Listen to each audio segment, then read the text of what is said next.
ભારતીય જનતા પાર્ટીમાંથી એક વ્યક્તિને ત્રિપક્ષીય જંગ માટે ઊભો રાખ્યો, પરંતુ એમના કારનામાં એમાં એ ફાવી શક્યા નહીં.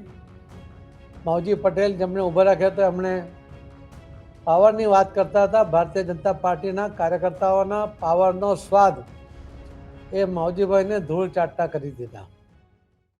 નમસ્કાર, વાઇબ્સ ઓફ ઇન્ડિયામાં આપનું સ્વાગત છે.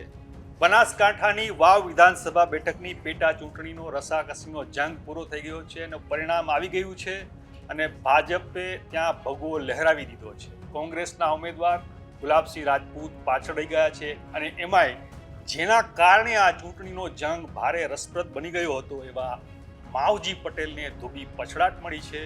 માવજી પટેલ જ્યારે ધુઆધાર પ્રચાર કરતા હતા ત્યારે CR પાટીલ ઉપર જબરદસ્ત પ્રહારો કર્યા હતા અને ત્યાં સુધી કહી દીધું હતું કે આપણે પાટીલનો પાવર ઉતારવાનો છે.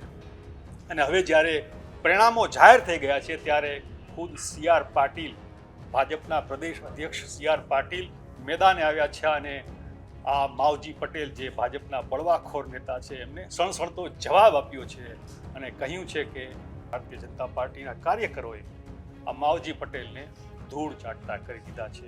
જોઈએ CR પાટીલ શું બોલ્યા.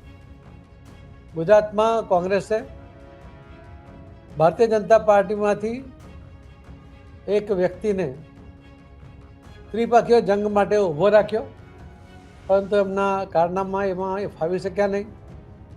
માવજી પટેલ જેમણે ઊભો રાખ્યો હતો એમણે પાવરની વાત કરતા હતા. ભારતીય જનતા પાર્ટીના કાર્યકર્તાઓના પાવરનો સ્વાદ એ માવજીભાઈને ધૂળ ચાટતા કરી દીધા.